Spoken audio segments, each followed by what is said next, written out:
Fala, galera, beleza? Eu sou o Teu Grossi, a gente está começando mais um vídeo aqui para o canal. Essa é a série que eu falei para vocês que eu estou fazendo, onde a gente entrevista, né, faz um bate-papo com várias pessoas, amigos meus, cada um em um país diferente, contando o ponto de vista deles em relação ao coronavírus, qual que é a percepção em relação à população e as medidas que os governos locais estão tomando para conter o vírus.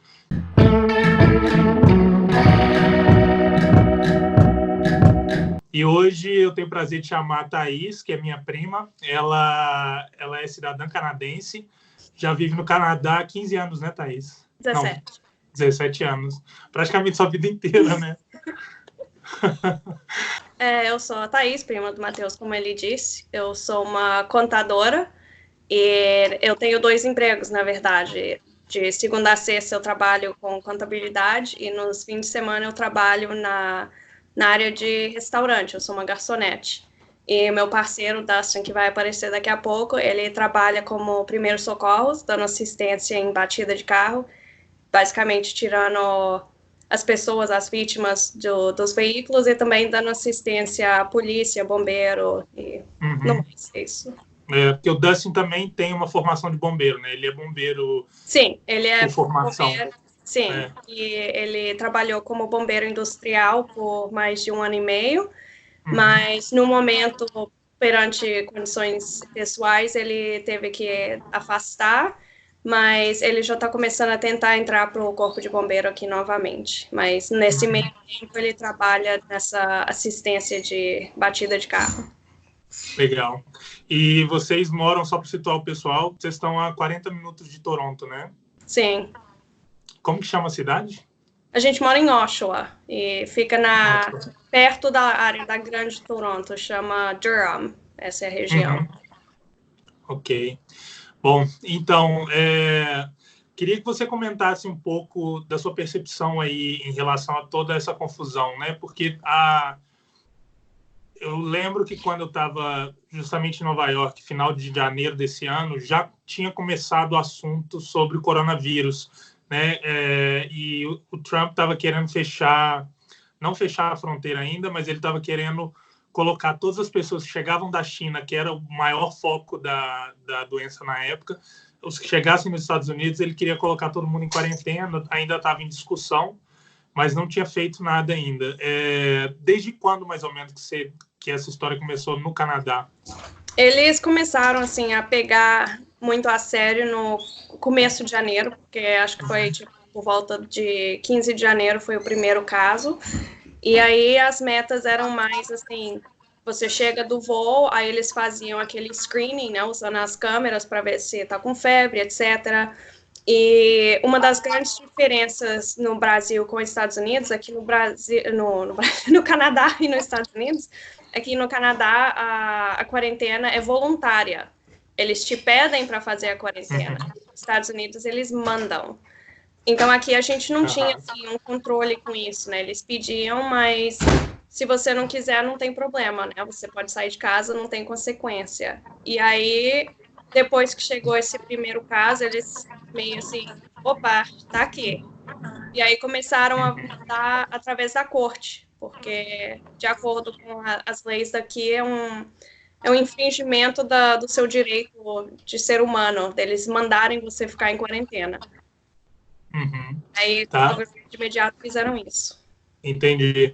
Era opcional inicialmente, e aí, quando era opcional, as pessoas aderiram ou parte aderia, nem todo mundo aderia? Não sabe, né? Era você que tinha o controle de fazer a quarentena ou não. A escolha é sua, mas aí é aquela coisa, se você tá chegando, voltando para trabalhar, aí se você tira essa folga de 14 dias, é 14 dias sem receber. Então, claro. acredito que muitos não levaram muito a sério. sério. Por não parar. Nem todo mundo aderiu, obviamente, porque o sistema de trabalho aí, muitos dos cargos são contratos por hora de trabalho, né? Você só recebe por hora trabalhada. Então, obviamente, as pessoas não tinham uma segurança salarial para poder parar por causa do contágio do coronavírus, né? Sim. E hoje em dia já tem alguma medida do governo em relação a isso ou por enquanto continua igual? Eu acho que desde 2 semanas atrás, as coisas, assim, a mudança foram uns 360. Na quinta-feira, antes de começar o March Break, que é a gente para por uma semana, né, para as crianças terem férias da escola e tudo mais, eles cancelaram as aulas e falaram que teria o March Break, e 14 dias após o March Break, eles ainda não poderiam voltar à escola. Então, eles cancelaram as escolas, porque a antecipação era de que muitas famílias iriam viajar, provavelmente contrair o vírus e trazer de volta. Mas até aí a gente já devia ter assim uns 400 casos no país, então já estava pegando mais velocidade a parte de contaminação. Então eles fizeram isso, cancelaram as aulas, e aí na segunda-feira, eu acho que foi dia 16, se eu não me engano, segunda-feira passada, eles já fizeram mais uma conference lá em Toronto, e a médica que é a cabeça do departamento de medicina já falou que restaurantes, qualquer lugar que tem mais de 50 pessoas no mesmo ambiente, não pode mais. E aí a recomendação era que restaurantes e outras coisas fechassem para o público, e se eles mantivessem abertos, aí carecia de fazer uma análise e existia a possibilidade de receber multa por ficar aberto e expor as pessoas. E aí, quarta-feira passada, agora, por volta do dia 18 de março, muitos dos comércios fecharam também. E a partir dessa semana, assim, se o comércio não é essencial, vai ter que fechar. E os que são essenciais, por exemplo, a loja de comida, loja que tem farmácia dentro, por exemplo, do Walmart, eles podem ficar abertos, mas é um número limitado de pessoas que entram de cada vez. Ah, entendi. Então a fila está dando do lado de fora agora. Enorme, né? E como que é a questão do e-commerce, do pedido online aí? Funciona bem ou não tanto? Você compra online ou não? Eu compro algumas coisas. Eu, inclusive, fiz uma encomenda, se eu não me engano, quarta-feira passada, e ainda não chegou. Então, assim, vamos ver. Eu sei que tem muitas lojas que fecharam, mas eles agora estão contratando pessoas para entrar para trabalhar nessa área mesmo de, por exemplo, o supermercado aqui você pode fazer encomenda online e aí você busca a loja. Então eu acho que o próximo passo vai ser esse, de talvez fechar e você tem que encomendar online. Entendi. É complicado. Aqui a gente está fazendo já pedido 100% online. Alguns supermercados já estão com 3 dias de entrega, coisa que para a Cidade do México é bastante tempo, tá? Normalmente é de um dia para o outro, no mesmo dia mesmo se entrega. Mas tem alguns aplicativos, tipo Rappi, Corner Shop, que são aplicativos só de entrega. Esses aplicativos ainda conseguem entregar no mesmo dia, não na velocidade que tinham antes, porque a demanda está muito alta, acho que está tendo muita compra de pânico, então o volume está alto, mas eles conseguem entregar no mesmo dia, com um espaço aí de 4 horas, mais ou menos.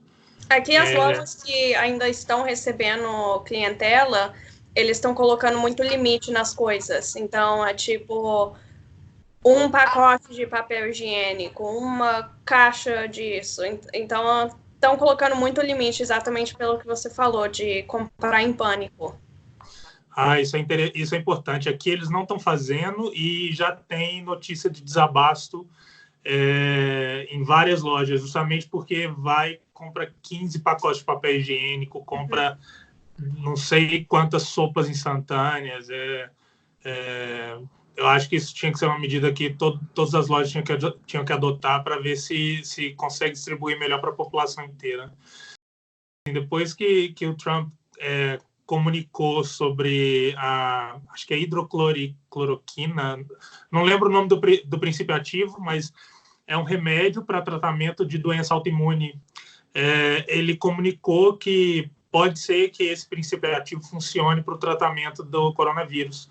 Depois que ele divulgou isso, eu estava ouvindo hoje uma nota no jornal, no Estadão, que comentava sobre o estado do Espírito Santo no Brasil, que já houve desabaço completo desses medicamentos que têm esse princípio ativo, porque as pessoas estão comprando para se automedicar. É um medicamento perigoso, porque ele deveria ser vendido só sob prescrição médica, e um dos efeitos colaterais, inclusive, é a cegueira. As pessoas estão tomando muita medida assim, sem pensar, sabe? Por impulso e por desespero. Falando em medicamento, quando entrou aqui o primeiro caso, né, que foi por volta do meio de janeiro, e eu vi a primeira nota, assim, de desaparecer um papel higiênico das prateleiras. Aí já me veio, assim, aquela coisa na cabeça de vai chegar aqui muito rápido, a gente está a menos de 1 hora de Toronto. Então, naquele dia mesmo, eu já fui na farmácia comprar os remédios, né, porque o Dustin tem uma doença autoimune. E eu cheguei na farmácia e aí eu fui fazer a encomenda. Então, eu pedi tudo que a gente precisava e naquele dia mesmo eles falaram: a gente está com falta de agulha, a gente está com falta desse remédio e aquele lá também não tem, você vai ter que esperar 24 a 48 horas. Aí já me veio aquela coisa assim, ai meu Deus, porque sem o remédio, ele morre, ele precisa desses remédios. E isso é uma das metas que o governo aqui também já tomou. Eles já colocaram limite nas coisas que você pode comprar na farmácia. Tudo que você compra fica registrado no seu nome. Então, não tem como você mentir. E no nosso caso, por causa do seguro de saúde, eles também têm o próprio limite. Então, assim, você não pode sair e comprar um estoque de 6 meses. Eles vão limitar para, no máximo, 30 dias. Legal, isso é importante, justamente para garantir que a população inteira tenha atendimento e possa se abastecer, né? Porque sim, e na época que eu fui comprar era porque realmente ele estava acabando as coisas e estava na hora.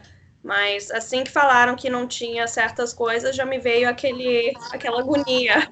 Vai faltar? Claro, principalmente por medicamento, né? Porque comida a gente se vira, mas medicamento é complicado. E você percebe, aproveitando o gancho que a gente está falando de compra de pânico, como você percebe a população no Canadá hoje em relação ao coronavírus? Você percebe um certo pânico ou as pessoas têm confiança de que isso vai passar? Como que está essa... Eu acho que aqui dá para você ver muito, assim, a divisa das pessoas que ainda continuam pensando que isso é só uma influenza e, né, tá sendo exacerbado demais, mas aí, por outro lado, tem as pessoas que realmente estão levando muito a sério, eu sou uma delas, mas a gente vai no supermercado, as prateleiras continuam vazias, os congeladores continuam vazios, não tem muita opção de certas coisas. Eles estão fazendo melhor para deixar tudo no estoque, mas não tem essa opção, porque ao mesmo tempo que eles estão falando não compra em pânico, o governo, pelo outro lado, fala garante que vocês têm pelo menos 30 dias de comida em casa. E com isso sendo dito, eu, por exemplo, não tinha uma despensa com comida o suficiente. Eu sempre fui de comprar o que eu preciso para aquela semana. Sim. Então, eu comprava, né, de segunda a domingo eu fazia as compras. Então, eu precisei de comprar comida para mais de uma semana. Então, no meu caso, não foi eu comprar em pânico, mas eu fui comprar para 3, 4 semanas. Porque foi a orientação do governo, né? Sim, e aí aquela coisa, no dia que a gente saiu para fazer compra, eu olhei, não tinha nenhum macarrão, nenhum molho, então eu falei assim, realmente eu não tenho nada que é não perecível. E aí a gente chegou no supermercado, os congeladores estavam vazios, a parte da carne também vazia, mas até hoje está assim, isso já tem umas 3 semanas. Mas vocês conseguiram, no final das contas, comprar e repor alguma coisa? Ou ainda tá Sim, complicado? mas a gente acabou tendo que ir em coisa assim de 5, 6 lojas diferentes, né? Faz uma lista, aí assim, consegue um pouquinho aqui, consegue um pouquinho ali. E no meu caso, algumas coisas eu não consegui, porque os pais trouxeram e eles foram a 10 horas de distância. Entendi. No seu caso, você tem... eu lembro que vocês têm um terreno com espaço legal para cultivo. Eu não sei como é que está o clima aí agora. Já acabou aquele frio intenso ou ainda... O intenso já passou, mas isso é uma parte assim que está trazendo outros problemas, né? Continua frio aqui. Hoje de manhã estava -5, eu acho que de madrugada estava -15. Então, eu acho que a data que eles deram para a gente é tipo 20 de abril, você pode começar a cultivar lá fora. Mas Entendi. até assim, começo de maio, normalmente não dá para plantar nada. Porque ainda está muito frio, né? Muito frio e as plantas morrem, elas congelam de madrugada. Porque seria uma opção boa, né? Se não fosse a questão do tempo. E essa é outra razão, assim, também que eu acho que, por um lado, até contribui com a possibilidade de aumentar a contaminação aqui, porque o inverno está acabando e esse ano não foi tão rigoroso, a gente deve ter tido só alguns dias de temperatura, tipo, 20, 30 negativo, mas o inverno foi, vamos dizer, quente. E agora que está tranquilo, né? -10, -15. Mas agora que está esquentando, todo mundo quer sair na rua, todo mundo quer finalmente aproveitar. Claro. Então agora eles falam, não, gente, agora tem que ficar em casa. Imagino que essa deve ser a maior complicação para quem vive nesse inverno intenso, né? Porque justamente na hora que o tempo está melhorando, é o tempo que as pessoas querem ir para a rua, correr e fazer atividade ao ar livre. E é algo que assim não vai passar de um dia para o outro, né? Assim, a gente está começando o período de infecção agora na América Latina, ainda vai demorar um pouco até chegar no pico e até começar a normalizar de novo. Aqueles cancelaram tudo até, eu acho que dia 3 de junho, por enquanto. As escolas... Tudo que você fala, escola, evento, qualquer coisa. Cinema, shoppings, qualquer prédio do governo, né? Biblioteca, museu, todas as atividades que o governo patrocina, tá tudo cancelado. E aí, em junho, as crianças terminam as escolas e começam as férias. Então, eles já cancelaram algumas atividades também. Qualquer evento público tá cancelado. Tá por aí agora. Tem que controlar por enquanto, porque o maior risco de infecção é esse agora que tá crescendo cada vez mais. E se a galera vai para espaço público e tem aglomeração, aí fica mais difícil de conter ainda. Uma mudança drástica que eles fizeram entre ontem e hoje, que eu achei até bacana também, foi de mandar várias companhias, por exemplo, indústrias que mexem com produção de carro, né, que tem a linha de produz um pouco e vai para frente, eles agora foram convocados pelo governo da nossa província para ajudar na fabricação de coisas como os ventiladores, né, aquelas máscaras para ajudar a respirar, porque eles não têm o suficiente no país. Eles fizeram um inventário e concluíram que nem 5.000 a gente não tem no país. No país? No país. Caramba. E a gente está com falta de máscara e luva, isso é global, então não tem a possibilidade deles adquirirem mais máscara, então essa foi uma outra coisa, eles convocaram algumas indústrias pequenas para ver se eles conseguem também ajudar na produção dessas coisas. E pelo meu namorado trabalhar na área de primeiros socorros, a gente já sabe também que para as pessoas que trabalham nessa área, eles têm mais ou menos estoque de luva e máscara para no máximo 2 semanas. E depois disso, como é que eles trabalham? Pois é, esse é um problema grave também. E no caso da saúde, aproveitando que você está falando da saúde aí, no caso do Brasil, a gente tem o SUS, que é o Sistema Único de Saúde, que é um sistema público, e tem a rede privada também. Como que funciona no Canadá aí, para quem não conhece? O sistema aqui, ele é só público, mas ele seria bem comparado com o sistema do SUS. Se eu, por exemplo, preciso do médico, eu tenho que ligar para o meu médico de família, e aí eles fazem os exames, e se eles dizerem que você realmente precisa de um especialista, ele te encaminha. Você não pode ir direto no especialista. Entendi. Então, as opções aqui para atendimento é no médico de família e num médico comum, que é o seu walk-in clinic. Então, você vai para o médico de plantão ou vai para o hospital. Entendi. Mas o vírus, eles abriram clínicas, assim, específicas só para esse vírus. Se você tem suspeita, vai para a clínica, não vai para o hospital. Ah, entendi. Para evitar o contágio dos outros pacientes também. Legal isso. Essa é uma medida importante. Ainda sobre a saúde, você tinha comentado que justamente você teve o caso de seu pai que foi aí, né, para um atendimento médico agora e que foi surpreendido que não está tendo atendimento médico pessoalmente, né? No caso você pode dele, comentar um pouco como que eles estão fazendo agora aí? No caso do meu pai, era só um atendimento de rotina mesmo para pegar a receita médica. Então, eu também tive um atendimento há 2 semanas atrás, mas para mim foi normal. Então, assim, em menos de 1 semana eles já mudaram. E agora, dependendo do atendimento, vai ser tudo via telefonema ou câmera. Então, se você só precisa de, por exemplo, reencher um remédio, né? Só precisa da receita, sem problema, eles te mandam um e-mail com a receita, você pode imprimir e levar na farmácia. Mas, fora isso, tudo que é não essencial, você tem que esperar. Eles me mandaram uma receita para fazer exame de sangue e raio-x. O exame de sangue eu fiz naquele dia. O raio-x eu já não consigo fazer porque não é essencial. Sobre fronteira, como que tá? O Canadá fechou fronteira, não fechou fronteira? Como que tá aí? Eles, há 2 semanas atrás, falaram que iriam fechar as fronteiras com todos os países. E aí, a partir de segunda-feira, dia 16, foi quando tudo literalmente mudou. Eles falaram que na quarta-feira eles iriam fechar todas as fronteiras, então eles deram 48 horas para quem estava fora para voltar, mas eles colocaram um limite de que só ia entrar quem é residente, tem que ter a licença, né, de residente permanente, o PR, ou se você é cidadão.